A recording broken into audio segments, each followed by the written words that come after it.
Halo semuanya, selamat datang lagi di channel aku, Gen Tutorial. Di video kali ini aku bakal bahas bagaimana cara memindahkan uang kripto yang berbentuk USDT yang berada di dompet spot masuk ke pendanaan dan juga sebaliknya. Kita langsung ke dompet.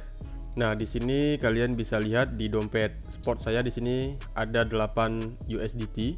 Nah, kalian bisa lihat di sini nilai ekuitas dalam BTC-nya 0,0003. Nah, di sini saya akan memindahkan uang saya yang dari spot ke pendanaan dan nanti akan saya balik lagi dari pendanaan ke spot. Nah, bagaimana caranya? Pertama kita ke spot dulu. Kalau kalian masih di ringkasan sini itu artinya kalian baru top up ya, dan nanti secara otomatis dia bakal masuk ke spot juga. Nah, sekarang saya bakal pindahkan dari spot ke pendanaan.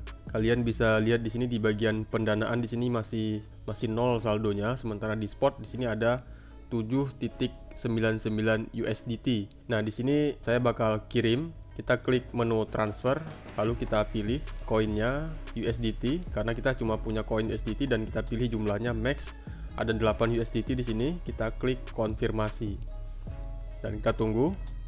Nah, dia bakalan berpindah ke pendanaan. Tadi di pendanaan sudah kosong.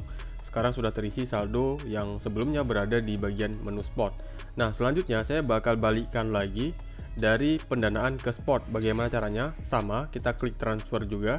Lalu di sini sudah dicantumkan langsung ya, pendanaan ke spot, atau kalian mau balik, jika di tempat kalian terbalik, tinggal klik di warna kuning ini. Nah, dia bakal berbalik. Nah, berhubung di sini saya akan memindahkan dari pendanaan ke spot, maka ini sudah benar dan langsung saja kita pilih koinnya USDT, kemudian kita klik max lagi, lalu kita klik konfirmasi transfer. Kita tunggu, nanti bakal hilang. Nah, kalian bisa lihat saldonya sudah hilang di pendanaan dan masuk ke spot. Nah, begitulah cara untuk memindahkan saldo yang ada di spot ke pendanaan dan juga sebaliknya. Sampai jumpa di tutorial aku berikutnya.